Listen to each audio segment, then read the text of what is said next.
Hey, what's going on? It's Bill Burr, and it's the Monday Morning Podcast for Monday. Sorry, that was obnoxious. For Monday, September 15th, 2014. How's it going? How are you? What's up? The fucking house is hot as shit. Goddamn AC. I don't know what's going on with it. I really got to stop doing this. I got to stop trashing my house because someday, maybe I'll sell it. And no matter how many photos I put up that makes it look like it's all shiny and new, come aboard. We want to sell it to you. It's my shit home. They added the bottom floor in the 50s. My shit home. Are you into dry rot wood? Because that's what I have behind all the plaster you see. Sorry. No, we're actually turning the fucking corner. Downstairs, they've roughed it up, and they are ready to now put the final touches on a downstairs that should have been built like this to begin with. You know what my downstairs basically is? Because this originally was a one-floor house. It's like an expansion franchise. My downstairs, when I bought this house, unbeknownst to me, was the Tampa Bay Buccaneers in 1977, okay? And Gary Huff. Gary Huff, I think that's the name of the original Tampa Bay Buccaneers quarterback, of that team that went 0-14. He designed the downstairs, all right? He designed the fucking downstairs. So anyways, everything has been corrected. Everything has been aligned. Everything is square. Everything is true. Learning all these construction words. All right? That and, hey, I don't know if you saw the last invoice, but we're still waiting for payment. That's another big construction term. You know what kills me? Those motherfuckers, they put a flat on my bicycle. It's not my bicycle. It's the one I bought for Nia, and she never used it. So I actually ride it now. I ride it through the canyons. No, every once in a while I'll take it out for a spin. And I should have known because the front tire needed a little bit of air, but the back one was just done. And I pumped them back up and everything was good. I listened. I didn't hear any sound, so I thought it was fucking fine. And then I went down there and the thing's, just one of the added costs. And I got to tell you, if I was a cunt, not saying I'm not, but if I was a motivated, if I was trying to make All-American, in the cunt category, I would actually take the whatever it's going to cost me to have somebody put a new fucking inner tube in it. If it was the front tire, I'd do it myself, but it's the back tire. And, old Freckles doesn't have time for that shit. I could go on YouTube. Sure, I could do it. How to change back tire and move all of that shit out of the way, and I could get all fucking greasy and then have to go down to Home Depot and buy that fucking, that salve that cuts through the grease. And I'd be down there for 9 hours, and afterwards, yeah, I'd feel like a man. Or I could just drop it off and have somebody fucking do it. And I could sit here and eat a pizza. No, not a pizza. Not a pizza. I got to have a salad. I got to turn this shit around. A couple weeks ago, I don't know what happened, like 2.5 weeks ago, I had whatever the meal was that sent me back down the road eating bad. I've been eating bad for 2 weeks, and the other day I walked by the mirror, and I knew I'd put on a few, and I just was so fucking disgusted with myself. And fuck all you assholes out there that say that fat shaming doesn't work.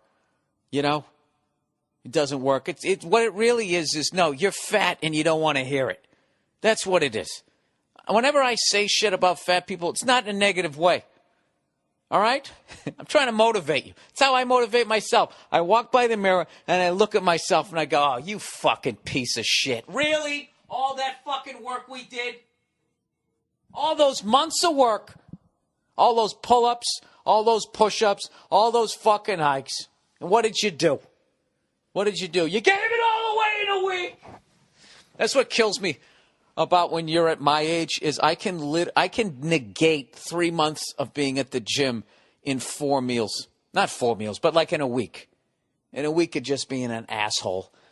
Everything that I gained, I can just fucking lose. It's the absolute worst. So then, if you don't know how to diet, what you do is then you start lifting weights and that type of shit, and you keep eating bad, and all you're doing is you're putting these pecs and biceps on top of the big belly, right? Roll out the barrel, we'll have a barrel of fun, right? And you just become that guy.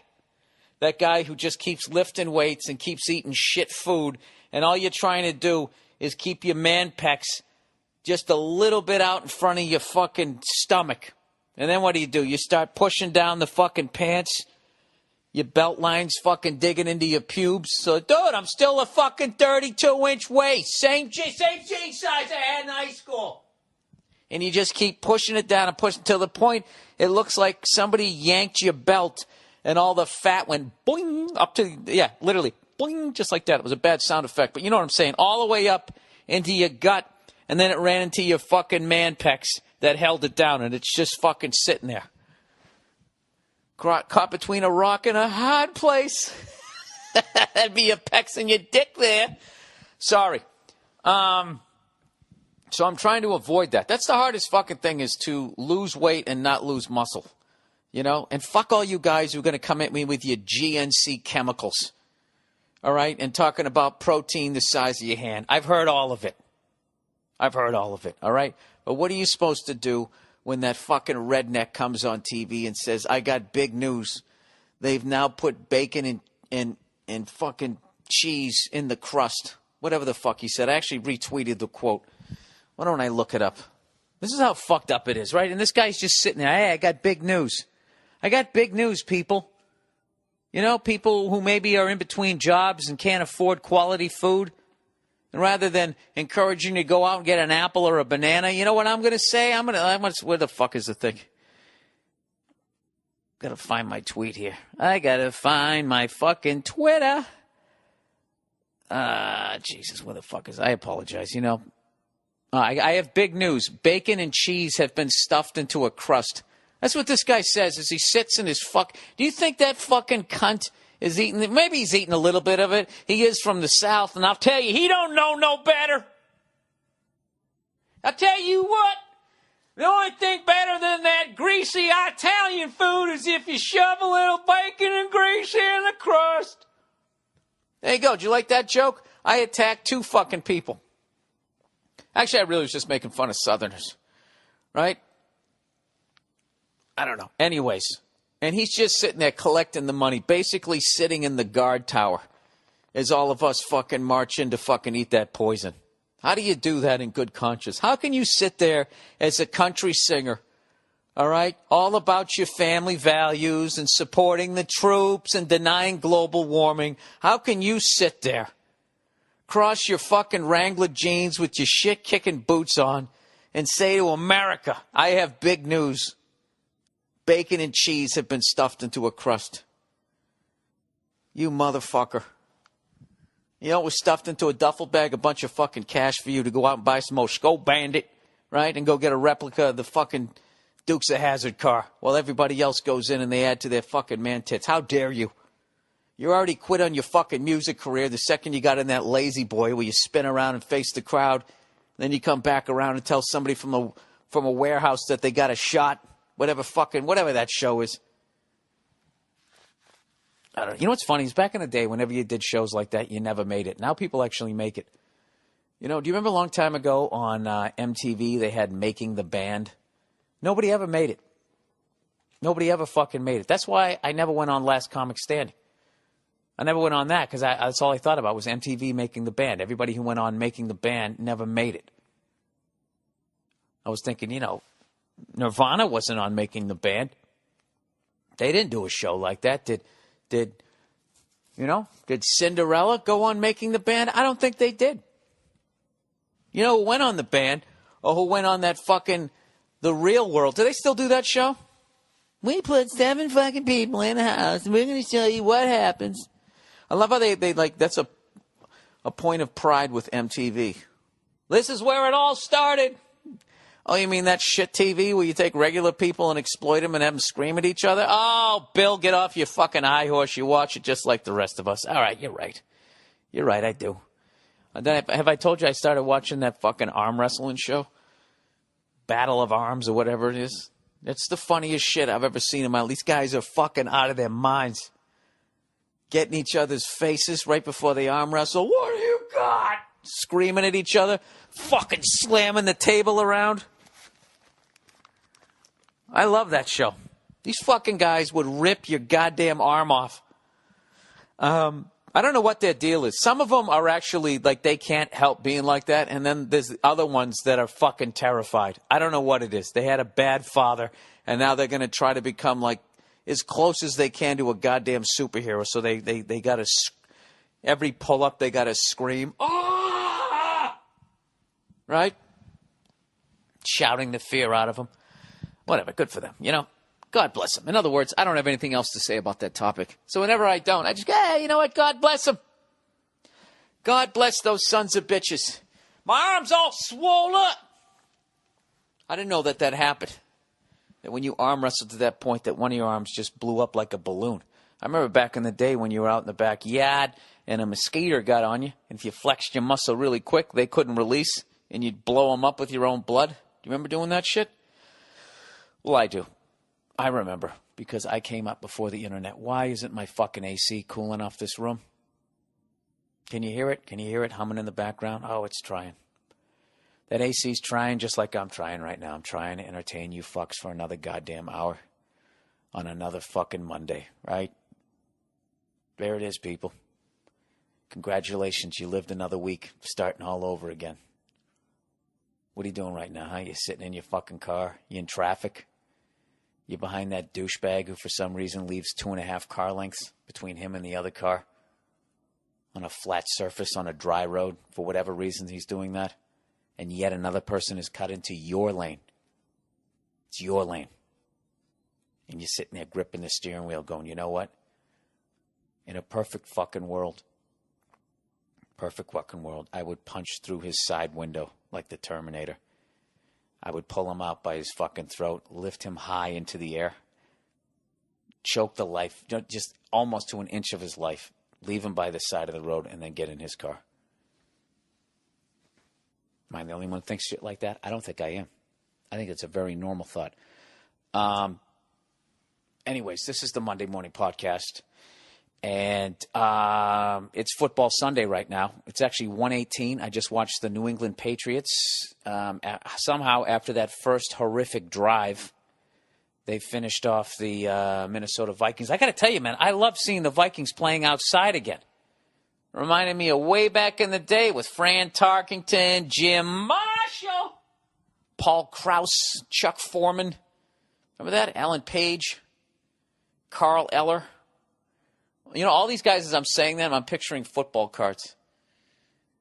Stu Voigt or some shit. Who's that fucking Ron Yari? Maybe he was in the 80s when they had Tony Kramer. Tommy Kramer. He played indoors. When I started watching football, the Vikings still played outside, I think for like 1 or 2 seasons. It was the late 70s. I think it was just the last season. Or it might have been, I was just watching those NFL films all the time, so I think I remembered it. I have no idea. Oh, fuck. The Seahawks and Chargers are playing. Hang on, I got to hit pause. I got to record this game. Hold on. Okay, I'm back. Sorry, I had to make sure I recorded that game. I want to watch that game. That's one of those games, I got to tell you, it could go either way. The Seattle Seahawks have looked very impressive early this year in the National Football League season of 2014. But you got to remember, this is a division rivalry. Even though they're not in the same division, they've played each other for years. They know what each other does. It's really going to come down to who's going to strap it on. What did they mean by that? Strap it on. You got to strap it on, look that other guy in the eye, and you got to play some smash mouth football. That's what they need to do. The San Diego Chargers for years have been trying to get over the hump. They've created a culture where they get to the big game, but they just cannot seem to get to the big dance. Sorry. You know what's funny is I make fun of it, and the only way I know everything that they say is because I watch it all the time and I can't stop fucking watching it. I can't stop fucking watching it, you know? Anyways, plowing ahead here. Let's get back to the fucking... What did I want to talk about this week? Let's just get out of football, because I know there's a lot of people that don't like football. Not that I give a fuck, but I don't want to bore you 100%. So what are you doing this week? You know what I'm doing? Coming up on. Oh, wait. Scatterbrain. Hit the brakes. I want to let you guys know on Twitter. I announced that my long-awaited Carnegie Hall recording. I did a show there on November 11th, 2011, and the album is finally coming out.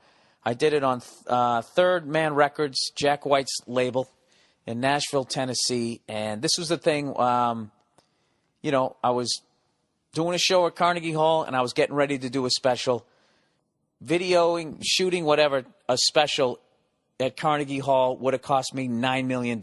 Why? Because they're Carnegie Hall, and they know everybody wants to record there, so they charge you 10 million times what the fuck they should be charging. So, it's Carnegie Hall. I don't know if I'm ever going to be back. It's like, I got to record this. I got to document that I'm going to be there, right? So, I did.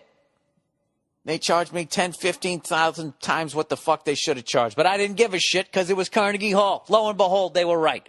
So, 3 months later, I recorded You People Are All the Same. And then about like a year later, I finally got the tapes. That's how slow things move. I could have got access into the White House quicker than I got the tapes from my my show there. And it was one of the deals with just the overlap, because it was like 3-4 months between that recording and my next special, that it was basically, I don't know, 80, 85%, 75% the same shit. I tell it differently every night, but it's the same shit. So I want to fucking put it out there that I've been there. I don't want to fuck people over by, actually acting like this is new material. It isn't. It's just this performance of that material. So I decided that I was putting it out on vinyl only. And that way it's, even though it's the same thing, it's like a different sort of, I don't know. I think albums are cool. And I know everybody for some reason equates them to hipsters, which I guess is fair. But to be honest with you guys, I'm 46 years old. I grew up when, I remember when cassette tapes came out. All of my shit when I first got it was on vinyl. I don't think it sounds better. I can't tell if it sounds better. I have no fucking idea. What I do like is I liked albums. At first I liked the cassettes where it was all small and that type of shit. Oh, this is great. I can take it in the car and all that type of thing. Then after a while, I went back to the vinyl going, no, this is much fucking cooler. You get all these extra pictures. It was a fucking event. I liked it. So, whatever. So, some people are giving me shit for doing it. I don't give a fuck. The fact that it's on vinyl, I just look at it as if you actually buy this fucking thing, you can't give me shit that it's the pretty much the same thing. It's just, I've told you from day one, okay? So, I don't want to fucking hear it. Even though I'm still going to hear it. And all you guys with your dumb jokes. Oh, what are you putting your next special out on Betamax? Snort, laughing my ass off. I don't give a fuck. It's really cool. And so let me tell you a little bit about the album. If you look at the cover of the album, you'll see old Billy Redface standing on stage, grinning ear to ear, but there's not a soul in the place because we could not shoot during the show. Those were the rules. Union House, Carnegie Hall. Go fuck yourself with Carnegie Hall. So I had to take the photo then. All right? And my photographer was allowed to be, I don't know. There was a little hole in the wall. He was able to stick the camera through and take pictures. It was fucking insane. It was insane. And the name of the album is called Live at Andrew's House. And then that was just another thing where I wanted to say live at Carnegie Hall, but that was going to be like, it was just going to be another thing. But we have to get that approved. You got to approve that I was there. I paid the money to rent out the thing, You saw the show. You didn't have a problem. Oh, we still have to send it up the flagpole, blah, blah, blah, blah. And I just said, fuck it. I don't need to say that. I'll just say live at Andrew's house. There you go. Andrew Carnegie. All right? There you go. So there you go. There's a little history there. Okay? Alrighty. Okay, so that's going to be available, I think, on September 30th. The pre-ordering is like, oh, Jesus, Bill. Why don't you just get the fucking information before you start talking about it, you dumb fuck. Let me see here. Where is it? McGravy. Ladondo McGravy. No, these aren't them. German cars are the best. German cars go to the next level. By the way, I'm back into that Mercedes-Benz fucking station wagon. I just think that's the coolest thing. All right. Is this it here? Okay, pre-sale is on September 16th, which is tomorrow if you're listening to it on Monday. You know, if you listen to it at the right time. If you're not, it's probably already out. That's the pre-sale is 9/16, and it's on sale on 9/30. Full details, hiccups, are at thirdmanrecords.com. I hope you guys like it. I've already given a couple copies to people, and they say it's awesome. But they're also friends of mine. So I imagine you cunts will be a little more honest. Dude, it fucking sucked. All right, back to the podcast. So this week, after the Ray Rice scandal, now you got Adrian Peterson. And I got to admit, I was absolutely shocked by that fucking story. I know that, that's something that has gone on for a long fucking time. Parents beating their children like that. For some reason, I just didn't think, with all this Dr. Phil shit, all this pop psychology shit that's out there, how you could hit a kid with a switch that's 4 years old to the point that he's bruised and bleeding is just fucking beyond my comprehension. That's just fucking nuts. I think that really fucks people up when you do shit like that to that level. Not saying I didn't get hit as a kid, but two things. One, it wasn't a switch, it was a paddle. And two, I fucking deserved it. I never felt, after getting hit with the paddle, that I never felt that it was wrong. What's the word I'm searching for? I never felt that I didn't do something to deserve it. I hated it because it hurt, but I never felt that it was like it was, I don't know. Like all I did was this and then you did that. The only time I ever felt it was fucking wrong was one time my brother said that I kicked my other brother in the face, and it was bullshit. I kicked him in the stomach. I used to do a bit about that, and it was that which was considered working it out amongst yourselves. And, the face was a no-no in my house. It was weird. You could punch in the side of the head. If you bruised within the hair, the parents wouldn't see it, and you'd be all right. But if you hit in the face, then you had a big problem. And, my mother was brushing her hair at the time. She turned around. She went to whack me over the head with a brush, and I ducked, and she caught me right between the shoulder blades. And the brush was like this hard plastic, and it kind of exploded. And then my mother picked up the brush part, the rubber part with the thing sticking out. And for, I think, another 10 years, she brushed her hair just holding on to that, rather than the hole with the handle and all that. Like, that's how, I don't know. Their parents grew up in the Depression, so they just had that instilled in them that, if the brush breaks into a million pieces, you still salvage it. It still works. You just hold it this way, which, hey, maybe that's a smarter thing to do. I have no idea. But anyways, taking it to that level. So I actually was reading about that, and then that reminded me of the story. Now, this comes with a warning, because you probably shouldn't watch this video, but it reminded me of which I thought was like 7-8 years ago. Turns out it was 20 years ago. Remember that kid? It was like Michael Fay or something like that. He was a 19-year-old kid. He was over in Singapore, and he was accused of vandalizing some property or some shit. And part of the punishment was he was going to get caned. And nobody over here had heard of it for the most part, unless you'd traveled. And it was basically they hit you with this fucking stick, and you know, they hit you hard enough that after a couple of hits, like basically, like they said, pieces of flesh are coming off your fucking ass and the back of your legs and stuff, and everybody thought it was fucking horrific. He was supposed to get 6 hits, and we were allowed to, we made enough of a stink that they went down to 4 hits. And so I looked that up, and then there was a link to a video that showed somebody getting caned, and I got to tell you, don't watch it. Don't watch it. I watched it. It's like a 4.5-minute video, dude, and I'm telling you, because what happened with that Michael Fay kid is like the day after or something, he was sitting down, so everybody's like, oh, that wasn't that bad. That kid is a tough kid. He's not like a 40-year-old man, but I got to tell you something. I watched this video. Dude, it's just, you go out there, right? Naked as a jaybird, whatever the fuck that means, and then they put you in this thing that's almost like, it's like what they, I don't know. You're basically, I don't know, like if you had like a 2-wheeled dolly. You remember how they wheeled Hannibal Lecter out? Imagine if they wheeled him out except he was facing the other way. All right, but there's no wheels on this thing. And you walk and you stand on that thing. Then you hang onto these 2 fucking handles and 2 people on either side hold onto your arms. And then they put this thing over you where there's basically, I guess it's to protect your lower back and the back of your legs.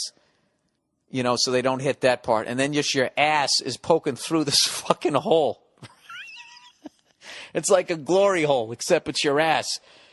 And then this fucking dude, Singaporean dude, Filipino dude, whatever you call him, he lines up ready to hit you. And he waits for some fucking guy off camera to be like, "Hi!" Right? And this fucking guy is just like in that classic Asian, like, martial arts. I can't even describe it. Crouching tiger, hidden dragon, like, I'm going to show the West what fucking torque is really capable of. I can't even do it. It looked like he was getting ready to do some dance. He was I'm literally I'm acting it out right now. I'm standing up, right? Basically, you stand up. He's turned sideways, like he's going to hit a fucking golf ball. Then he fucking bends his back leg, so his right leg, his front leg is straight, and his fucking arm is all the way up, like this guy, and he's ready to just fucking, and the guy goes, "Hey!" And this guy just goes, fucking, wah, psh, and the dude, right? By the second one, and then they fucking wait like 30 seconds. It's just sitting there. And this fucking guy is standing there. He's supposed to hold the fucking, I almost said switch, the cane a different way, and he's standing there. And then some guy mumbles some shit, right? And then the fucking guy goes back into that pre-stance. He looks like a fucking Marvel comic, like action hero, right? And then the guy goes, "Hey!" And the fucking guy goes, "Wow!" Hits him again, and the guy goes like, "Woo!" Like by the second one, you sound like a puppy getting kicked, right? And I swear to God, the camera, because I think they were trying to show how abusive it is, then zoomed in on this dude's ass, and he's got like fucking 2 lines. Now, I think by the second hit, it was getting raw, and both of his butt cheeks were like fucking quivering, like anticipation. Dude, this was like a 4.5 fucking, I lost count. I think they hit him like 5 fucking times, but literally by the 4th time, the guy started to like crumple. Dude, it was fucking brutal. I don't even know why I'm telling. I'm just saying, this is like classic internet thing. Like, I went on NFL.com, and then next thing you know, I'm watching somebody get caned in Singapore. And that's what's great about the internet, is it breaks down boundaries. It brings people closer. I don't know what to tell you. I don't know what the point of all of that was. Listen, I told you what happened. You can watch it if you want to watch it. I'm not putting the link up because I never watch shit like that. And I don't know why I did. It's just like one of those things because it didn't seem like it was going to be that bad. And you start going, dude, could I take that? Could I sit there and for America not cry out? You know? You just got to get the first one in to understand the level. It's the scale. I would think that would be, after you got the first one, then psychologically you'd be like, fuck, I got like 3. This fucker, I'm going to tell you what the U.S. government did for that Michael Fay dude, that they got rid of the last 2. I mean, Jesus fucking Christ. Like, the way I've described it now, there's no way you're not going to watch it, but I'm not putting the fucking link up. But Jesus. There's no... How many do you think he could take? Do you know the other kid that got arrested with him? I'm literally talking about a fucking news story from 20 years ago. The other kid was lined up for 12 of those hits, and they knocked his down to 10. Dude, you're fucking unconscious by 8. There's just no way. You're either unconscious or you can't even feel your ass anymore. Your ass. Fucking voice cracking. Yeah, dude, that's surprising that is, I don't know, is it really surprising? With all this shit that's going on. That's why I don't watch the fucking news. I have no idea anything that's really going on. I have to get better at it, especially now that I'm building an hour. I got to start watching it, but like I've never been one of those people that could watch like execution videos and fucking all, like people who sit down and they watch those guys getting beheaded over there. I mean, that does something to you to sit down and watch that. I don't know. You know what's funny right now is, the reason why I wish I didn't watch that video? I'm going to tell you what's going to happen if you watch that fucking video. That dude's quivering ass is going to be burned into your fucking brain for like 3 days. Because now that's just what I'm thinking right now. I'm trying to go on to the next subject. Do you understand this? And there's a man's quivering ass. It's in my... No disrespect to that guy. This guy took it like a fucking champ. Jesus fucking Christ. You know what's... if you saw the way this guy was swinging this cane, like, they go to school for it. Maximum fucking velocity, torque, whatever the fuck you're going to call it. All of that shit. It's like they must have measured it out. Jesus Christ. You always hear about Singapore, too, how fucking clean. I'm actually afraid to go over there. Because that's one of those things, like if you spit gum out on the street, that's a crime. The next thing you know, you're fucking bare ass, sitting there with a quivering ass, and some guy's going, hey, and whoop. Fuck that. Fuck that. Not saying they're bad people. I'm just saying I can't live up to those standards. I'm going to do something. Stub my toe and then curse in public. Hey. That's what I would do. I'd be fucking screaming like a bitch. My pasty, quivering ass. Isn't that what you wanted to think about on a Monday morning? Sorry. How's your Danish?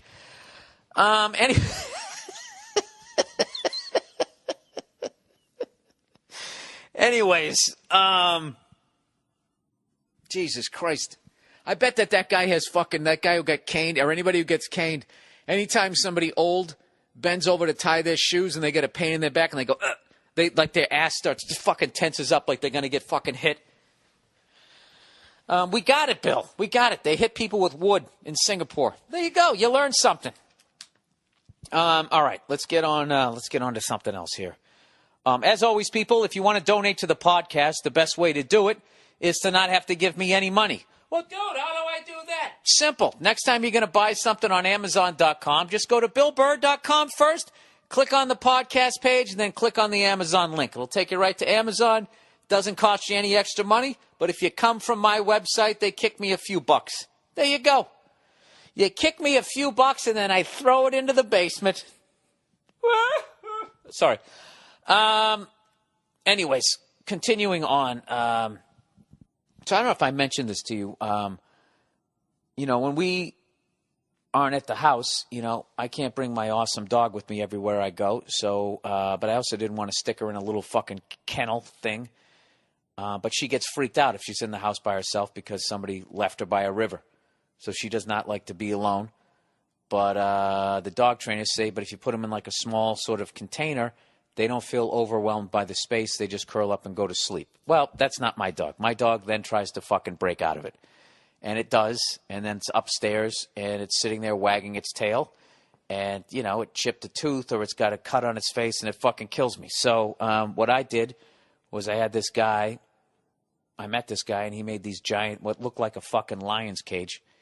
And it was all this fucking rebar. So it was this bigger place where she could have her bed and a place for her food. It's like a studio apartment as opposed to a little case. So I fucking used to put her in that.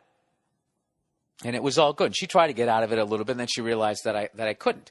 At least I thought that was the case. And she fucking broke out. She found the weakest bar because it wasn't attached on both sides. It was only attached just the way it was attached. I don't know how it figured it out, but it just used all of its body weight, and it made both welds fail. And then it took that bar and buried it under its bed and then squeezed itself. At some point, I used to do a bit on this thing too, another one. At some point, it did a pull-up it had to do a pull-up and then a dip and got out the top of the fucking cage. So it then took this cage that I spent $700 on and just rendered the whole fucking thing useless. So now I just take her everywhere I go. And because eventually I was going to have that thing welded back on. And I don't know what happened. I just started looking up for welders. I started looking at welding. I got into this shit. I think it's a cool skill to learn. So I'm going to take a 6-hour do-it-yourself fucking welding thing. And I'm going to fucking weld that thing back on myself. I'm going to give it a shot. I know what all you guys are thinking. Dude, you're going to burn your fucking house down. There's no fucking way. As dumb as I am, okay, give me a little credit. There's no fucking way I would weld anything near my house. Okay, I'll pay the guys down at the shop to let me do it at their shop under their supervision. Okay, before you call me a moron and before you predict all this fucking disaster. I'm not saying I'm not going to burn something down. It just won't be mine. All right, that's the deal. I think I'm learning to weld. I think learning how to weld is a really fucking cool ass skill. It really is, and I'll show you a link to the best video of it that I found, unless I got rid of it. Please tell me I didn't get rid of it. This guy was awesome. He was totally clear. He had a fucking mustache. Oh, Jesus Christ. You motherfucker, Bill. You're the worst. You're just the fucking worst. I will find it. I will find it, and I'll give you the fucking link. And if I don't, just remind me. How's that? Does that work for you? Well, I don't give a shit. Oh, my God, I'm 37 minutes in. I haven't even... Holy shit, we haven't done any advertising yet. All right. Let's get on with it here. All right, DraftKings, everybody. Dude, I called it. I said these guys were going to be huge. I said they were going to be huge, and they are huge. DraftKings, fantasy football's back, and DraftKings.com isn't messing around. DraftKings.com is America's favorite one-week fantasy football site where you could win enormous cash prizes every week. You've already researched the players for your season-long fantasy team. Turn that knowledge into instant cash. Where? At DraftKings.com. Last year, one player turned $11 into $4,000 in only one weekend. Another won $100,000 his first time ever playing. Oh, Jesus. And another player won $1 million in one day just playing fantasy football. Are you seeing what's going on here? People are making money off of the information you already have. Keep your season-long league where it is, but also play one-week fantasy at DraftKings.com to win huge amounts of cash this weekend. Hurry. Get free entry into the Millionaire Maker event where first place takes home $1 million. Head over to DraftKings.com now and enter the promo code DEFENSE. DEFENSE. To play free to become a millionaire. DraftKings.com, bigger events, bigger winnings, bigger millionaires. Enter defense for free entry now at DraftKings.com. DraftKings.com, that's DraftKings.com. Hitting you over the head with that website. All right, LegalZoom, everybody. When you're planning for your future and you do financial planning, when you're planning for your future, you do financial planning. You get insurance. But to get real peace of mind, you got to make sure your family and finances are legally protected. So where do you turn for legal help you can trust? Simple. LegalZoom.com. For over 13 years, they've been helping Americans get personalized wills, powers of attorney, and living trusts. LegalZoom also helps file LLCs, S corporations, and more to protect you against personal liability. The company was started by some of the best legal minds in the country, and they make it painless for you to get the legal protection that you need. If you have questions, you can always reach out to someone at LegalZoom, and they will talk you through the process. You can get legal help through an independent attorney and self-help services at your direction, but they are not a law firm. For special savings, be sure to enter my promo code BURR, B-U-R-R, in the referral box at checkout. Go to LegalZoom.com, promo code BURR, today to protect your business and take control of your family's future. All right, Stamps.com, everybody, the classic.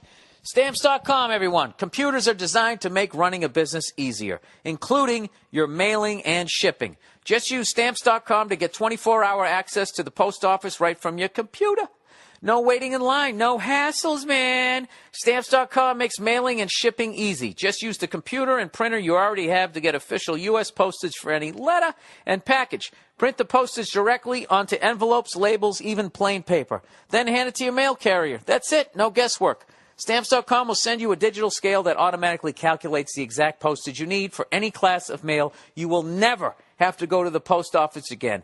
You know what? I use Stamps.com to send out all the crap that I sell at the end of my shows. And I'm a moron, and I can figure out that scale.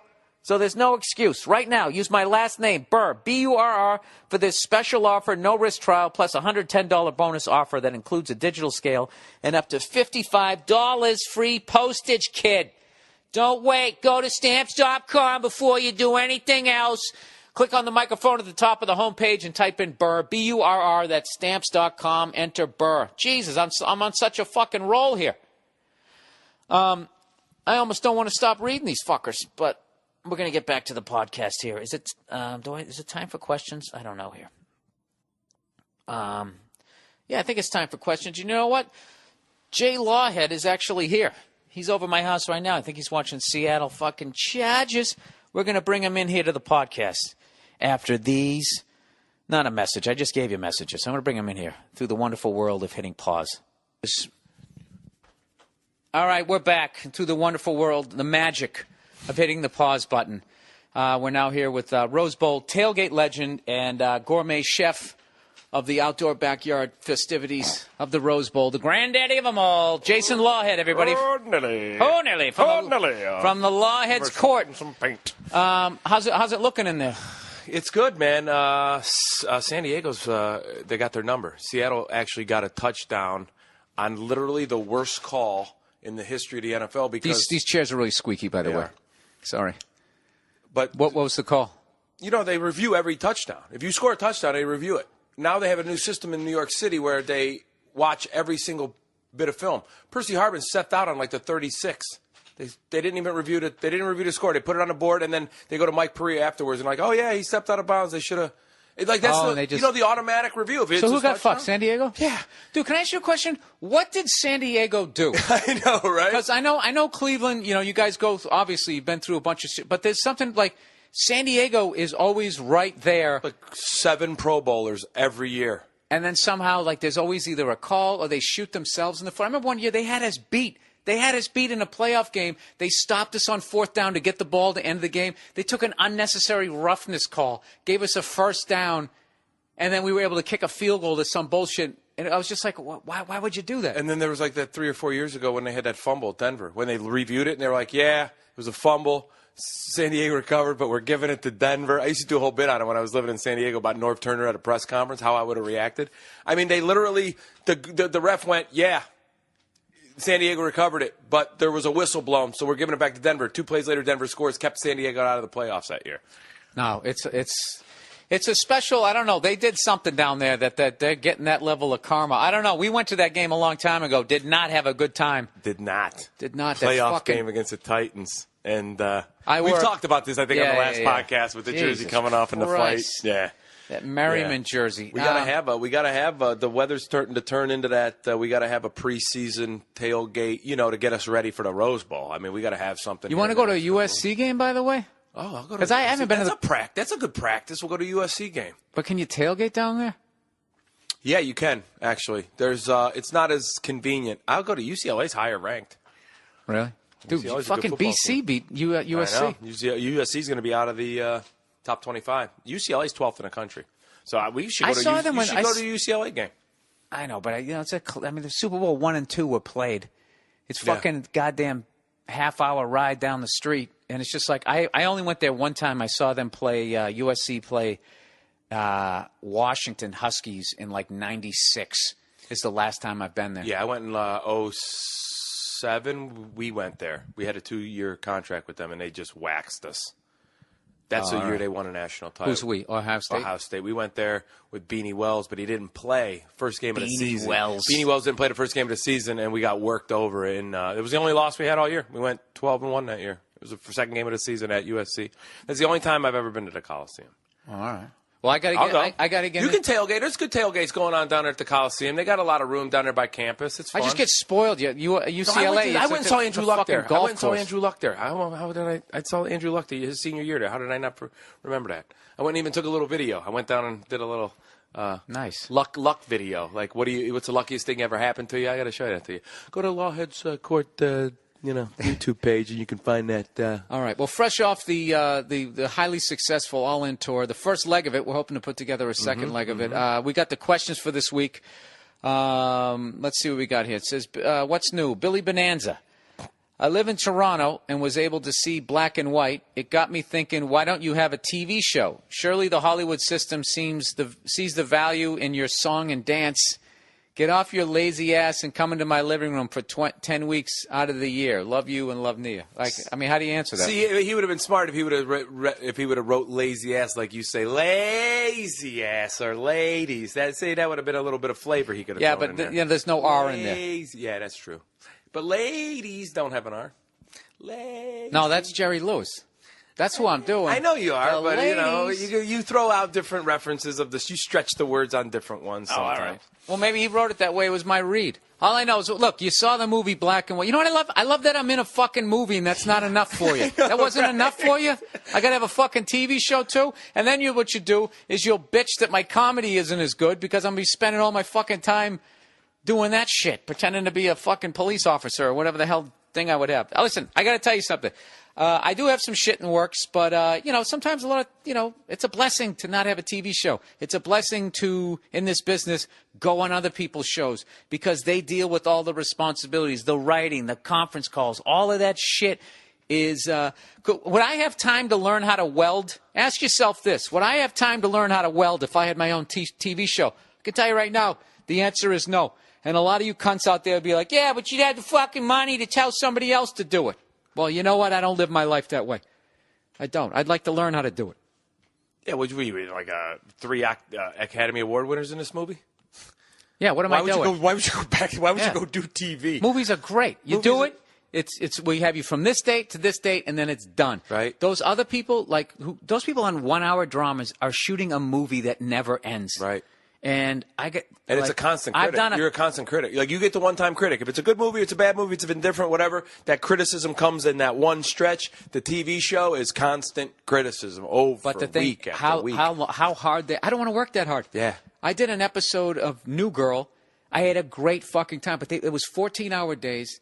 And they had been, I did it in February. It's a half-hour show. They were doing 14-hour days, and they had been going since August.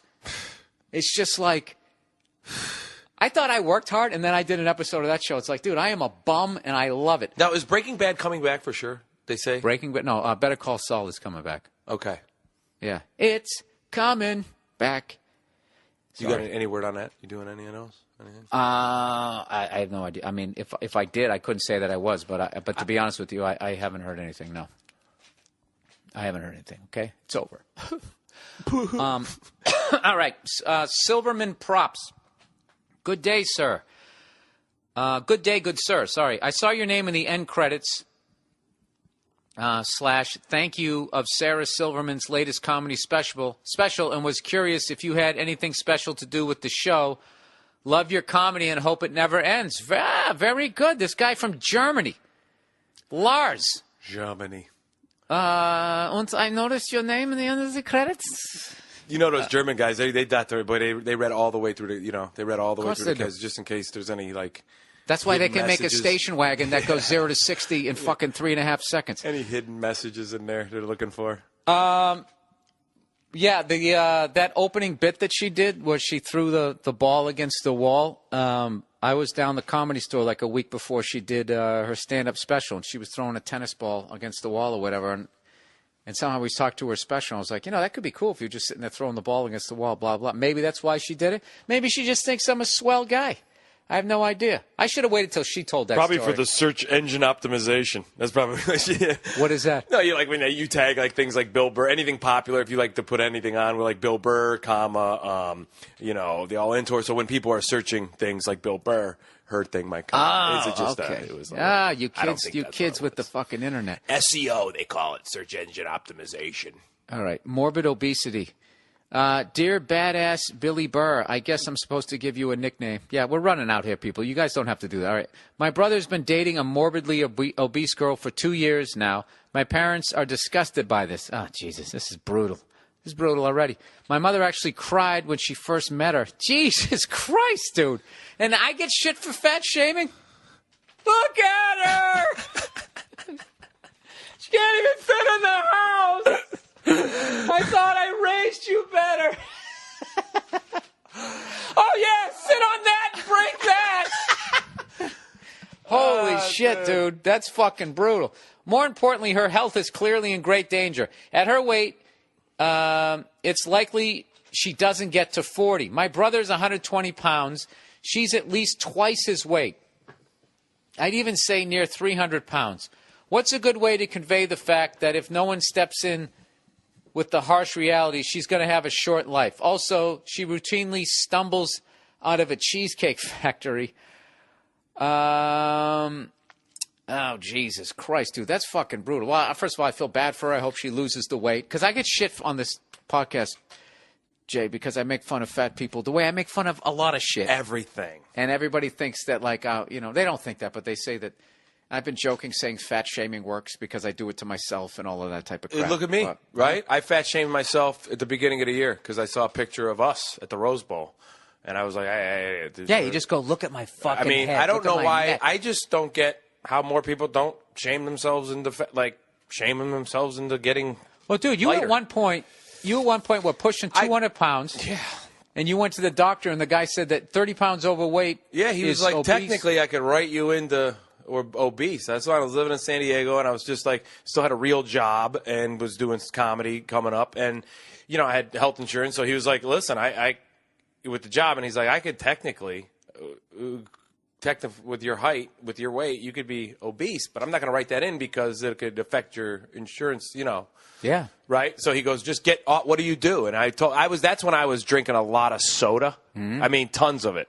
Right. And if there's people out there, I'm telling you, drop that. If you know what? You know why she's waddling out of a cheesecake factory? Because she had 3 freaking sodas on top of whatever else she had, I bet. And the diet's the worst. He said, my doctor looked at me and said, the word diet is the biggest travesty that the Food and Drug Administration allows because it doesn't mean anything.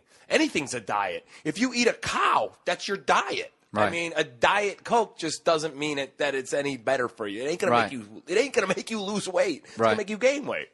So that's the one thing. So you cut out soda or pop, as you guys call it? Pop. I got off pop. I was drinking he was like, geez, how many are you drinking? I was like, I was on a Diet Dr. Pepper's, man. I was knocking back 3, 4 a day. And then when I would go golfing, I would knock down, 6 per 9. I'd have a plastic cup. I'd go through 6, 7, 8, 10 Diet Dr. Peppers on a golf course. Jesus Christ. Yeah, I thought I was refreshing myself, and it's diet and it tastes good. I love that Dr. Pepper. I was like, oh, okay, it's diet.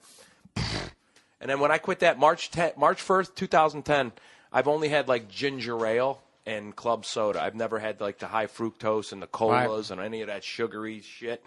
It's been and then you took it all off, and then so what? So what happened? I just put a bunch on, over the fall because I was just enjoying it. You know what I mean? We were cooking a lot. The holidays, I had that holiday party, the Rose Bowl. I mean, my birthday's on October 30th, right? So once my birthday hits, this will be the first time. Halloween candy the next day. Dude, Halloween candy, and it doesn't stop. It goes right into Thanksgiving, and then before I know it, I'm a week after New Year's, and I'm 30 pounds heavier than I was in the summer. Love that you acknowledge Halloween candy like you're still trick-or-treating. Oh, I mean, my whole childhood, I was born the day before Halloween. It was just a weekend apart. And then when I turned old enough to drink, this will be because I quit the drinking this year for an experiment. This will be, I'm going to turn 42 in October 30th. Right. And this will be the first time I have not had alcohol on my since I was 19. And I'm not going to do it. I'm not going to do it this year. I'm going to live. I'm going to walk through the day of my birthday and go, wow. Basically 23 years of straight partying because it's always been a party. It's been like, dude, it's birthday and it's Halloween. We can mix them together. There's been days I don't even know. I was amazed, I don't even remember most of my birthdays in the 20s. My friends, dude, it was a Halloween week. I was dressed up, just plowed. Oh, Jesus Christ. I mean, well, you know what amazed me was you were on the wagon from Rose Bowl right up till we did the Vegas deal thing. I made, though. Yeah, but so you were like, I'm drinking this weekend and I'm going right back to being on the wagon, which is what I said, and you were able to do it. I haven't. Yeah, I haven't been able to do it. But you had a nice but you had that part of the year for you was like you just finished a special. You know, you knew you were coming with Black and White was coming out. You had there was a lot of reasons for you just not to. You've been good since you started that quit 1 year, a couple years ago. You've been able to go and get nice little stretches in. I haven't been able to. I'm a very streaky player. Let me tell you something. The longest I've gone without drinking on this last run was I think I had just had a real bad flu for like 8 or 9 days that I didn't drink, and then this has been the longest of my life. I mean, this has been since I was a teenager. Yeah, you've drank like basically 3 days this whole year. 4 days, right? Yeah, 3 days. 3 days this whole year. That's awesome, man. Yeah. Yeah, that's awesome. I wish I'm not going to have another drink. I think until the Rose Bowl. I got those fucking Miller High Lifes. I just have like one a day. Yeah, but that's not But you know what it is? It's right after you have it, right? Right after you have that first one. Yeah, but the thing is, if you just wait 5 minutes, if you just drink a water, if you force yourself to just grab a water or whatever, your body like stops craving it and you level out and you actually just had that one, and you're able to do it. But the thing is with food and all of that shit.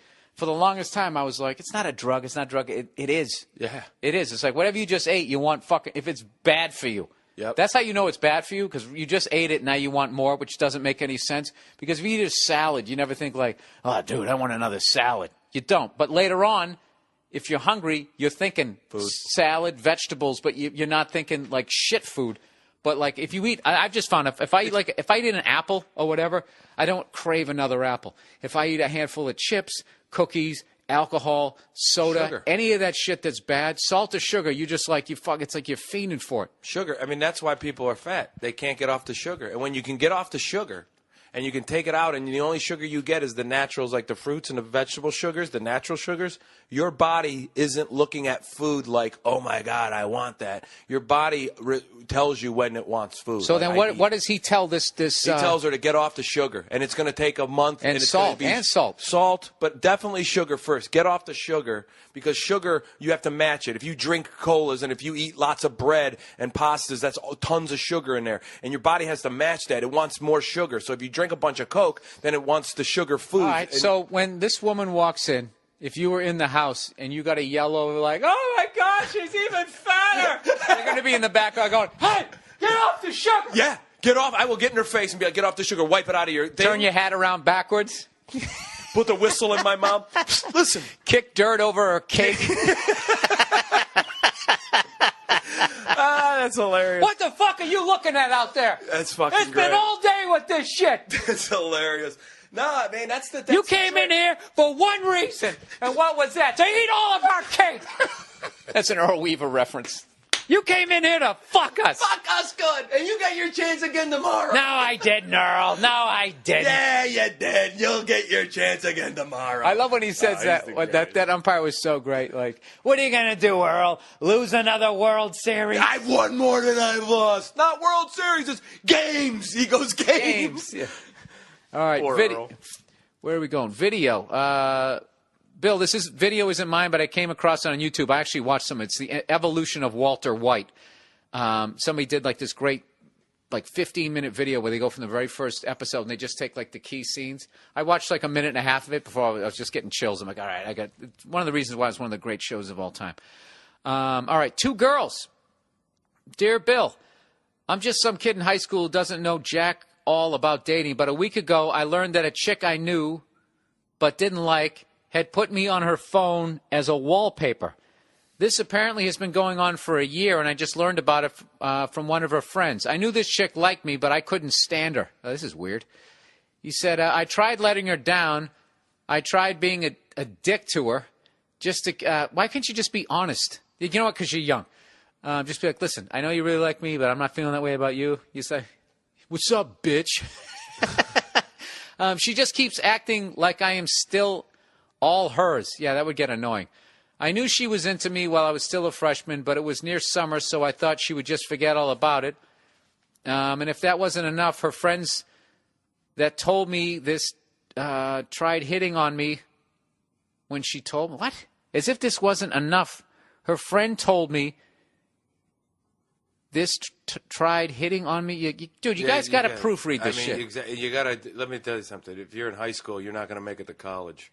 All right, hang on. Just keep talking, like as I try to dissect this guy, this. whatever, he's butchering it. Is this a guy that's talking about a girl with his phone? Be glad. Listen. Be happy. Listen. Be glad. Oh, I got it. Yeah, there's no comment. As if this wasn't enough, her friend that told me this tried hitting on me when she told me. Oh, okay. Yeah, see, there was no punctuation in there. Okay, so now the girl that tells you that this girl's obsessed with you then hits on you. Okay, first of all, I just learned some psycho had me on her wallpaper for a year, and I didn't know. So the last thing I wanted to think about is dating. Second, what a bitch move on her friend's part, hitting on a guy. This guy's definitely the glass is half full, huh? What the fuck? You got two women here. I know, dude. And it's Have at it. And it's like, get used hitting to on a it. guy her friend has been stalking. Bill, I'm ready to tell them to both go fuck themselves, but what is your opinion on this? You ignore the first girl, you bang the second one, and then you get on with your life. What do you think, Jay? I think you play them into each other. I mean, I think that if these girls are friends together and the other girl's hitting on you, right? Right. I think you.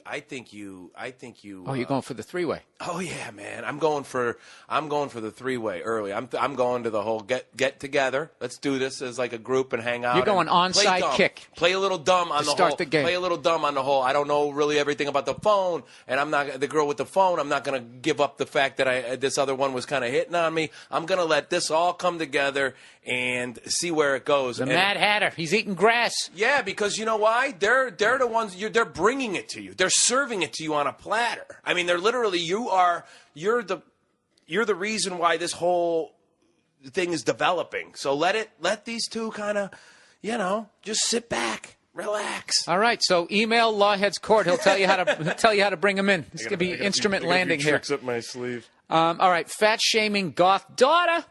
Billy Burrito. What's a good way to fat shame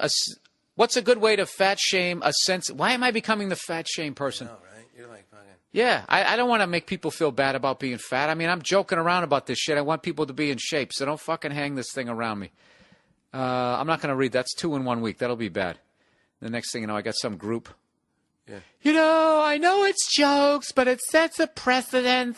Just a bunch of people, protesting in front of your They're house. They're not gonna because that's another good reason not to have a fucking scooters. TV show. You just got people in scooters driving around with No, but if you had a signs. fucking TV show, then they actually give a shit about you. They can't fire you from stand-up. Or my podcast. They can't. Right, I guess they could take away the advertiser, but I'd still do it. I don't give a fuck. Advice on friends. Hey, Bill, I'm a junior in high school, and I've got one group of really good friends, like 8 or 9 people. We are like the funny guys of our school, always giving each other shit. Well, there's one friend, and he was an asshole for an entire summer to my other friends, who was a girl that he liked a lot. There you go. That's American public schools right there. There's one friend. Jay, talk again. Tell these people the story. It's unbelievable. It's just one friend. Read a book. All these autocorrects and grammar checks on computer. I mean, how do you not get out the right email that you want with every bit of technology that we have? I'm stunned. Okay, I got it. I figured it out. Thank you. Okay, so there's one friend, and he was an asshole for an entire summer to my other friend, who was a girl that he liked a lot. So this guy is friends with this girl, and this other guy liked her a lot, and he was being an asshole to her. Okay. He started treating her like shit when she told him she didn't like him, and, things were heated all summer, and it was weird. I was letting the girl know that he was saying... What? I was letting the girl know what he was saying and do to her, and now they are... Jay, talk again. Just talk to the people here. I don't even know what... He started out by saying I got 9 buddies that are like the funny guys of the group. I was more interested in that. Like, I thought he was going to go somewhere with like, hey, we're doing the... Like, I don't even know... I mean, he's just like... He's got... All right, basically, whittled it down to 3 people. What he was saying was this kid went over, he ratted out the girl, he's saying this and that to the other thing. He said now this asshole guy and this girl who's a friend are like buddy-buddy again because the other guy said that the dude writing this letter was lying and none of it was true. Which, of course, she's going to believe the other guy because she likes him. This guy's going to reel her right in. Oh, no, she doesn't. He likes her. Wow, that's weird. So why the fuck would she believe that? He basically got everyone against me, and I don't know what to do. This guy's a psycho, manipulating everyone. He acts like he doesn't say anything, and he acts overtly nice to me when he's around me. Yeah, this guy's a psycho. And it pisses me off. He won't tell the truth to anyone. So my question is, should I even try to fight back against this and try to win back my few close friends, or should I just tell them to go fuck themselves and try to make new friends? So you got ostracized by everybody? Look, who gives a fuck at this point? If she doesn't believe you, then fuck her. Let this guy do whatever the hell he wants to do with her. It's going to come back. Listen, walk away. Take the high road, walk away like that gunfighter in the West, walking away by himself. And this guy, the other guy, will end up doing this to other people. And he'll do it to her, He'll and do it then to her, she'll go, or the other guys. You the were other right. guys will be like, dude, whatever this guy's name is, Johnny is, man, he's the real deal. And you know what? You don't need people like that in your life. Do that early. Get used to that early. Getting those kind of people. No, it is, dude. I'm telling you, learn how to cut the weeds early, man. I tell you what, because as you get older, you don't want to get into those habits, man. It's like like abused women, man. They get into a habit, and I'm not comparing it to a little bit, but you don't want to get into that habit of being walked on and treated that way, and just including yourself in a group of friends because you're like, oh, I don't know what else to do. How will I get new friends? That's actually, dude. No, and. You got to cut the weeds. You do. Dude, I did. It took me to 40 to realize that. And I'm just learning. Last 5-6 years, I cut out all the negative people in my life, and the level of drama that it was like a vacuum. It just got sucked right out of the room. And recently, I was just doing some gig, and I ended up just getting in like this social circle of just 3 or 4 people that used to be like the kinds of people I used to fucking hang out with. And I immediately sensed like negative energy, which I had never felt before because I was so used to it. Right. I was like, I was one of those guys my whole fucking life. I was just like, when I fucking get out of this house, I'm going to do blah, blah. And then you go out in the world. Yeah. And because that's all you just recreate that whole fucking thing over again. That's totally what I did. It took me like 20 years to cut all of that shit out. And, there's also that I'm very forgiving of psychos. I am a psycho, but I'm very forgiving of it. But I'm a temperamental maniac for so many years in my 20s and early 30s, The key is to be self-sufficient and just become a complete fucking loner. Yeah. That's what you do. It is. You go out like that the Hearst guy there. Look at the house he had. Yeah, exactly. But that's true, though. You go out like a gunfighter, man, and you just walk like, Shane, man. You just go out and ride out on these people. It's fucking hilarious.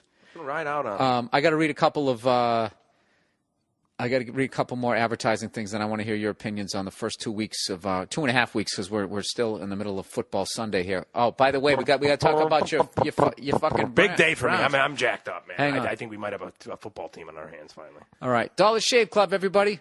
Ever wonder why razors are so expensive?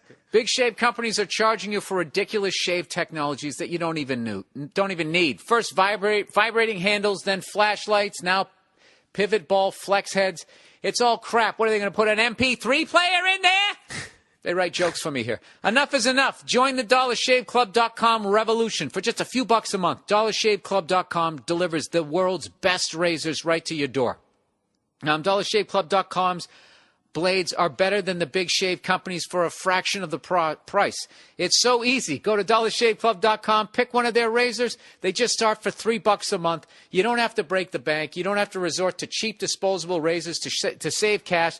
DollarShaveClub.com is amazing. Every month they ship you automatic deliveries. You'll never have to go to the goddamn pharmacy again or drugstore, whatever the hell you call it, and stand in line behind the old people trying to get ice cream and get their photos developed. All right? You can just have the shit delivered right to your house. You don't have to squeeze shaves in it on a dry, dull, dirty old razor. You get to shave with a fresh blade every week. This is absolutely mandatory for anybody that wants to get a great shave. You deserve better than a dull old blade. For the love of God, treat yourself. No more ridiculous shave technology. Make a smarter choice like millions of people have. Join DollarShaveClub.com/Burr. That's DollarShaveClub.com/Burr. All right. E-Voice, everyone. I love the flexibility that owning your own business provides. Well, that would help if I owned a business. Why do they do this to me? I know eVoice knows what they're doing.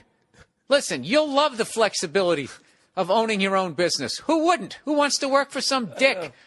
Look at me. I've created an empire with this show. Oh, I see. They're breaking my balls here.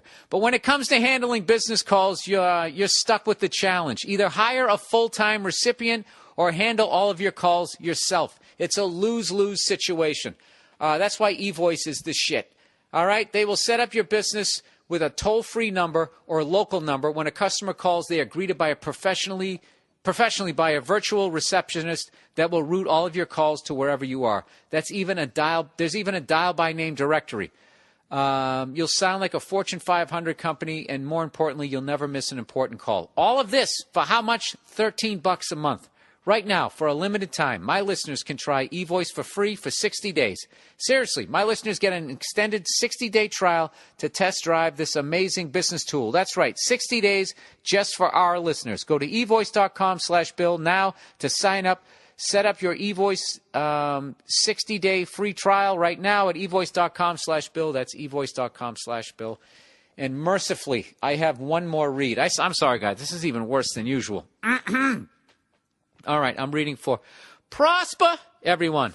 Prosper. In 72 hours, you could have $35,000 to cover your needs. What will you do? Pay off high credit card rates. Start a business. Do that home improvement project. That's what I'm going to do. Throw it into the downstairs. With our sponsor Prosper, it's never been easier. Go online, answer a few questions, and see your low fixed rate in seconds. Your money hits your account in as little as 3 days. Prosper's the fastest growing peer-to-peer lender group, and they're facilitated over $1 million. They facilitated over $1 million of loans to people like you. They should know better than to use that word in copy that I'm going to read. Their revolutionary platform connects people looking to borrow money with those who have money to invest. There's no outrageous fees, no raising interest rates, and you'll never have to set foot in a bank. Just go to prosper.com/Burr to check your rate instantly without affecting your credit score. For a limited time, Prosper is offering my listeners a $50 Visa prepaid card when you get a loan. Go to prosper.com/Burr. Up to $35,000 in just 3 days and a $50 gift card. Go to prosper.com/Burr. Mandatory disclaimer. Other restrictions apply. See the site for details. Gift card is issued by Center State Bank of Florida, pursuant to license from VisaUSA.com. All personal loans are made by WebBank, a Utah chartered industrial bank, member FDIC, equal housing lender. Wow, dude. To answer that one guy's first question on the fan mail, dude. Christ. To answer that one guy's first question on the fan mail about why don't you do TV, we know why he doesn't do commercials. Yeah. Isn't that the fucking truth? That's a lot to read there. Yeah, that's some heavy duty. I like that. Is the Dollar Shave Club though. That's a good. Even though I have a beard and I grew that because I literally grew my beard 4 years ago because of the prices of razors. I mean, I'm like, you got to go. There's two things that they lock up in the store. Did you know that? Liquor and razors.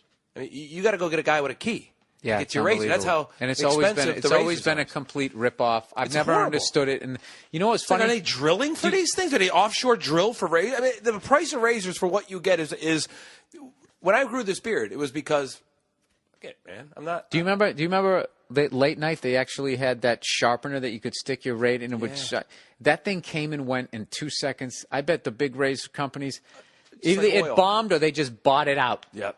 They bought it out. Or the creator of it was in a diner and was just like all of a sudden, they poisoned me and fucking ran out and died in the parking lot. Yeah. Well, they probably just bought the patent to it and then just, kept it. A lot of people buy patents and then just hide them from everybody. So they can't compete with them.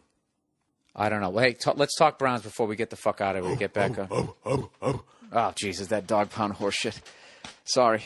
No, grown men. I never liked it from the start, but we actually have a dog now. The first time we have a dog. That's mascot, cool. like a real dog. We have I like a bull that. mastiff. I like that. Named Swagger. Good deal. Yeah, we got a brown bull mastiff named Swagger. It's his first year as so he kind of sits on the sidelines and just kind of licks himself. I said, Jesus Christ. I said, when I first got him, I go, this dog, I don't know if this is a good timing with the way this thing's gonna run out in front of a car after week 3 probably. Just fucking throw himself in traffic on the. But you guys won. What happened? I was in here. We won, man. So we tried to give it away to New Orleans. We had a great first half, and then. When you came in and started doing a podcast, we went like. I just heard you yell, yeah! 87 yards. Well, we didn't go all 87 yards, but we started, I think, on the 13 with about 2.5 minutes to go, and Hoyer took us down the field, and we had we had a great catch on the side. Miles Austin had a great catch on the sidelines at about the 39 to keep the drive going, and then a big defensive breakdown. We hit a receiver down the middle to the 10 with 4 seconds to go, and Cundiff hit the game-winning field goal. 26-24 Browns over the Saints, who a lot of people think the Saints are going to be in that fucking Final Four mix. 1-1, and we should have beat Pittsburgh. We lost to Pittsburgh. Don't the Saints have a horrific defense or something? Well, it looked bad last week against Atlanta, and it didn't look great against us today. Well, Rex Ryan, or not Rex Ryan, the fat one, and the one that needs to get off the sugar. The Ryan. Oh, is he fat? I don't know, the ugly Ryan. The one with the hat, the hair. Yeah. They look the same, don't they? No, well, Rex went on that lap band. What's the guy's name? Rob? Rob has one of those, just disgusting stomachs that, you know what I mean? Like, he's got, the skinny legs, the regular, neck and arms, and then he's just got one of those man-pregnant bellies. It's disgusting. It's disgusting. Well, you're 1-1. I want to hear. Can I hear something positive from a Cleveland Browns fan? I like it. I think we got a good coach on our hands. I said even after the first loss, and I'm watching a little bit of this, I just tweeted out. I go, I think we actually have a well-coached football team on our hands, which we just haven't had. We just haven't had a coach since we've come back as the Browns. We haven't had a coach since Belichick, and now those are the guys that are. The last time we won a playoff game as the Cleveland Browns, who are now the Baltimore Ravens, but as the Browns. Yeah, you beat us. We beat the Bill Parcells Patriots in a wild card game at Cleveland with Bill Belichick as our head coach. Student became the master. Yep, 20 years ago. That's 20 seasons ago. All right. Well, I'm a closet Cleveland Browns fan, so I hope you guys have a great season. Here we go, Browns. I'm psyched the Patriots won, and I got nervous after that first drive. But Adrian Peterson wasn't there, so but. I don't know. We did do some things. But I don't know. When I saw Seattle on that first game and I then watched the 49ers, I'm just like, it's just so clear that the NFC, if everybody stays healthy, that the Super Bowl is going to be out that way again. It looks like those two teams hadn't stopped playing from last year. I said after week 1, I'm like, they look like they're 8 weeks in. Dude, Pete Carroll's amazing. I've never been more wrong about that guy. I was like, that guy, he just has like that nice guy look about him when he coached the Patriots. I was just like, this guy doesn't have it. And then even when he did well at USC, I was just like, well, he's not a fucking NFL coach. It's someone who never coached football. I'm sitting there saying this guy is not an NFL coach, and he won 2 or 3 championships. Well, the crazy thing is now the NFL, that was always the hit. You couldn't be a college coach. The college coach, other than Jimmy Johnson, the college coach. How about them Cowboys? The college coach never came in and did anything in the NFL. None of them. Nick Saban, Lou Holtz, none of them. Barry Switzer. Barry Switzer. That was Jimmy's team. Come on. That's sad. But none of them could do that. But the trend has changed because football has changed. The quarterback in football has changed to a college-style quarterback. So now you got Pete Carroll, ultra successful.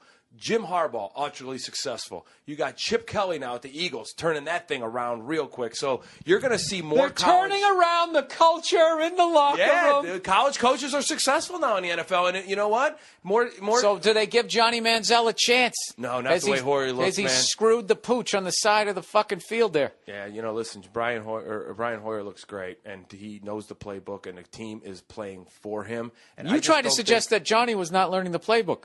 He isn't. Where did you hear that? We heard that in some articles that came out of training camp, why he was shooting himself in the foot, because they were giving him chances to win this job. Even though Hoyer was the number one guy, Patine was a new coach, and he was giving him a chance to win his job. And some of the articles coming out of Cleveland.com, it was saying that he was not grasping the playbook. I think that means he's not learning the playbook. Or, he's a... I'll tell you, this kid has had every opportunity in the world, but if you're not going to sit down and learn your X's and O's, the team's not going to get behind you. And if that doesn't happen, it is very difficult to win in this league. Look, Mike, these guys, okay, they will hurt you in the painted area. Yeah, they are terrific in punt coverage, and they are excellent creativity on 4th and long. That's a Hubie Brown doing football, by the way. There's not one woman left that listens to this podcast That's anymore. hilarious. This is just Not a anymore. sausage fest. I don't think I've ever had a female guest, have I? I don't think I ever had. Your wife. No, I mean like a fucking outside of somebody I live with. Have I ever had a female comic on here? I guess I haven't. Uh-oh. Am I sexist? All right, this is it, everybody. This is the end of the podcast. Thank you so much for listening. Congratulations to everybody whose team won this week. It's only week 2. Don't get too down on your team if they lost. That's it. Go fuck yourselves, and I'll talk to you next week. I was thinking, Nirvana wasn't on Making the Band. They didn't do a show like that. Did Cinderella go on Making the Band? I don't think they did. You know who went on the band? Or who went on that fucking The Real World? Do they still do that show? We put 7 fucking people in a house, and we're going to show you what happens. I love how they that's a point of pride with MTV. This is where it all started. Oh, you mean that shit TV where you take regular people and exploit them and have them scream at each other? Oh, Bill, get off your fucking high horse. You watch it just like the rest of us. All right, you're right. You're right, I do. Have I told you I started watching that fucking arm wrestling show? Battle of Arms or whatever it is. It's the funniest shit I've ever seen in my life. These guys are fucking out of their minds. Getting each other's faces right before they arm wrestle. What do you got? Screaming at each other. Fucking slamming the table around. I love that show. These fucking guys would rip your goddamn arm off. I don't know what their deal is. Some of them are actually, they can't help being like that. And then there's the other ones that are fucking terrified. I don't know what it is. They had a bad father, and now they're going to try to become, as close as they can to a goddamn superhero. So they got to, every pull-up, they got to scream, "Ah!" Right? Shouting the fear out of them. Whatever, good for them, God bless them. In other words, I don't have anything else to say about that topic. So whenever I don't, I just go, hey, you know what? God bless them. God bless those sons of bitches. My arm's all swole up. I didn't know that happened. That when you arm wrestled to that point, that one of your arms just blew up like a balloon. I remember back in the day when you were out in the backyard and a mosquito got on you, and if you flexed your muscle really quick, they couldn't release, and you'd blow them up with your own blood. Do you remember doing that shit? Well, I do. I remember, because I came up before the internet. Why isn't my fucking AC cooling off this room? Can you hear it? Can you hear it humming in the background? Oh, it's trying. That AC's trying just like I'm trying right now. I'm trying to entertain you fucks for another goddamn hour on another fucking Monday, right? There it is, people. Congratulations, you lived another week, starting all over again. What are you doing right now, huh? You sitting in your fucking car? You in traffic? You're behind that douchebag who for some reason leaves 2.5 car lengths between him and the other car on a flat surface on a dry road for whatever reason he's doing that.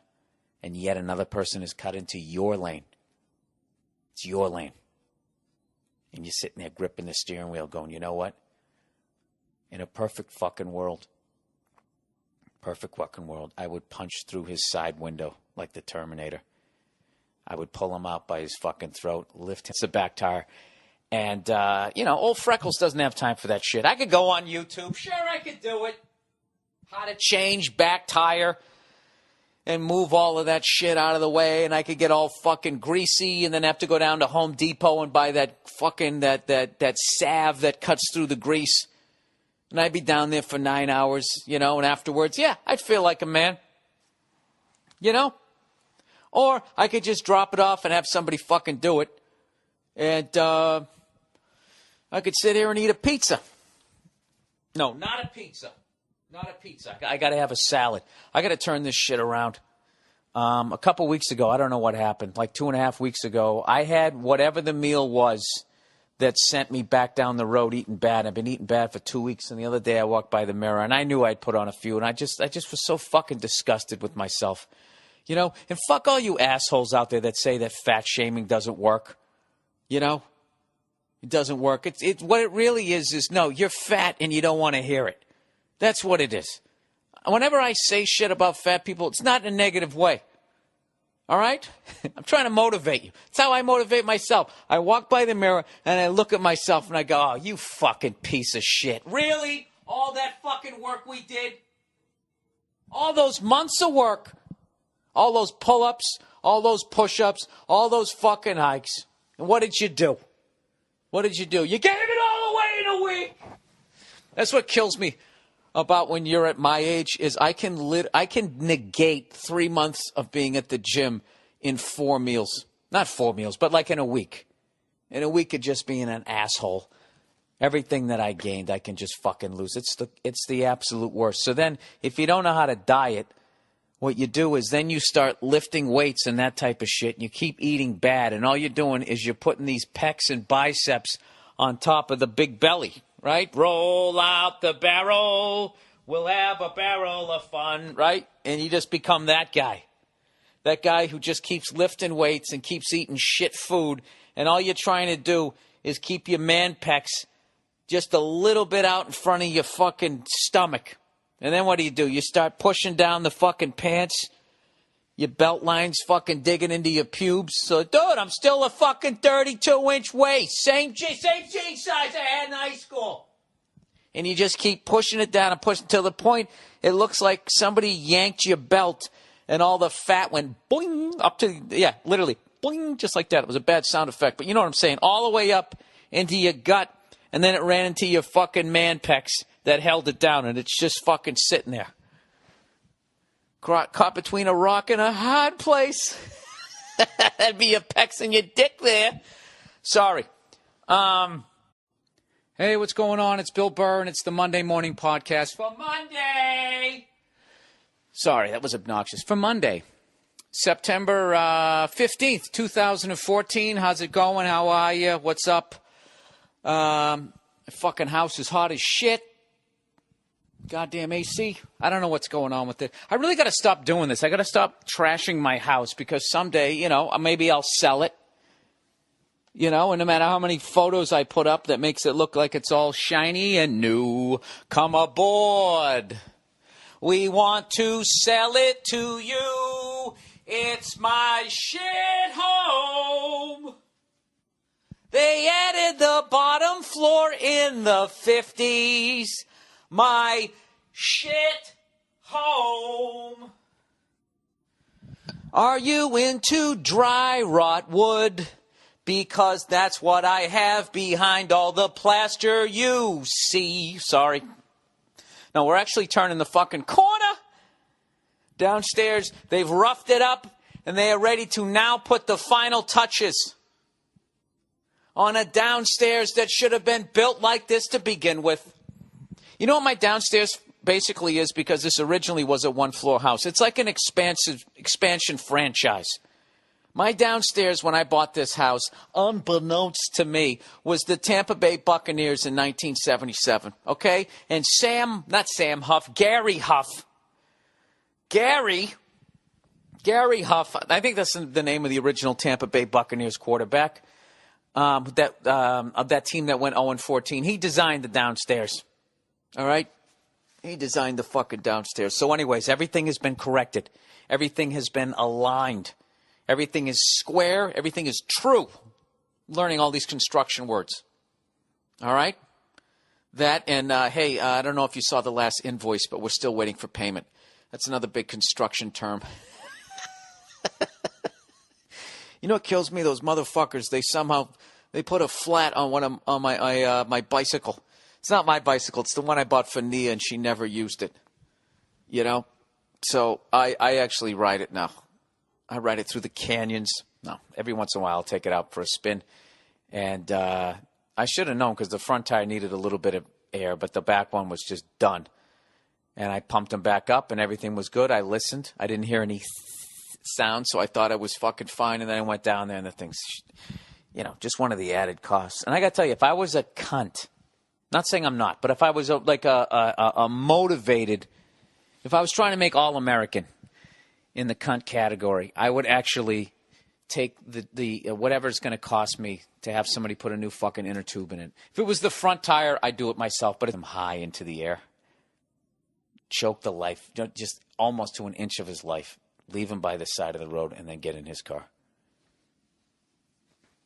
Am I the only one who thinks shit like that? I don't think I am. I think it's a very normal thought. Anyways, this is the Monday Morning Podcast. And it's football Sunday right now. It's actually 1:18. I just watched the New England Patriots. Somehow, after that first horrific drive, they finished off the Minnesota Vikings. I got to tell you, man, I love seeing the Vikings playing outside again. Reminded me of way back in the day with Fran Tarkington, Jim Marshall, Paul Krause, Chuck Foreman. Remember that? Alan Page, Carl Eller. You know, all these guys, as I'm saying them, I'm picturing football cards. Stu Voigt or some shit. Who's that fucking Ron Yari? Maybe he was in the 80s when they had Tony Kramer. Tommy Kramer. He played indoors. When I started watching football, the Vikings still played outside, I think for like 1 or 2 seasons. It was the late 70s. I think it was just the last season. Or it might have been... I was just watching those NFL films all the time, so I think I remembered it. I have no idea. Oh, fuck. The Seahawks and Chargers are playing. Hang on, I got to hit pause. I got to record this game. Hold on. Okay, I'm back. Sorry, I had to make sure I recorded that game. I want to watch that game. That's one of those games, I got to tell you, it could go either way. The Seattle Seahawks have looked very impressive early this year in the National Football League season of 2014. But you got to remember, this is a division rivalry. Even though they're not in the same division, they've played each other for years. They know what each other does. It's really going to come down to who's going to strap it on. What did they mean by that? Strap it on. You got to strap it on, look that other guy in the eye, and you got to play some smash mouth football. That's what they need to do. The San Diego Chargers for years have been trying to get over the hump. They've created a culture where they get to the big game, but they just cannot seem to get to the big dance. Sorry.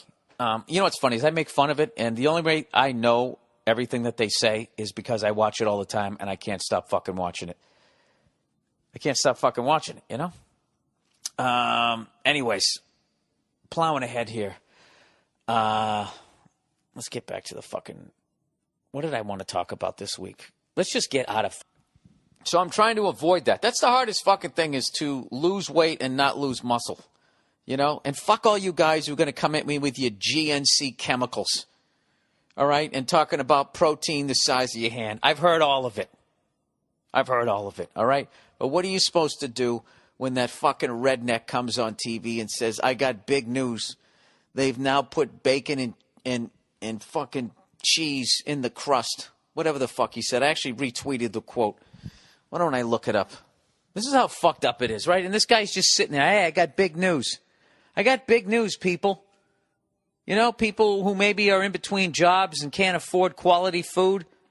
And rather than encouraging you to go out and get an apple or a banana, you know what I'm going to say? Where the fuck is the thing? Got to find my tweet here. I got to find my fucking Twitter. Jesus, where the fuck is... I apologize, I have big news. Bacon and cheese have been stuffed into a crust. That's what this guy says as he sits in his fuck... Do you think that fucking cunt is eating... Maybe he's eating a little bit of it. He is from the South, and I'll tell you, he don't know no better. I'll tell you what. The only thing better than that greasy Italian food is if you shove a little bacon and grease in the crust. There you go. Did you like that joke? I attacked 2 fucking people. Actually, I really was just making fun of Southerners. Right? I don't know. Anyways. And he's just sitting there collecting the money. Basically sitting in the guard tower. As all of us fucking march in to fucking eat that poison. How do you do that in good conscience? How can you sit there as a country singer, all right, all about your family values and supporting the troops and denying global warming? How can you sit there, cross your fucking Wrangler jeans with your shit-kicking boots on, and say to America, I have big news. Bacon and cheese have been stuffed into a crust. You motherfucker. You know, it was stuffed into a duffel bag, a bunch of fucking cash for you to go out and buy some more Skull Bandit, right? And go get a replica of the fucking Dukes of Hazzard car while everybody else goes in and they add to their fucking man tits. How dare you? You already quit on your fucking music career the second you got in that Lazy Boy where you spin around and face the crowd. Then you come back around and tell somebody from a warehouse that they got a shot. Whatever that show is. I don't know. You know what's funny is back in the day, whenever you did shows like that, you never made it. Now people actually make it. You know, do you remember a long time ago on MTV they had Making the Band? Nobody ever made it. Nobody ever fucking made it. That's why I never went on Last Comic Standing. I never went on that because that's all I thought about was MTV Making the Band. Everybody who went on Making the Band never made it.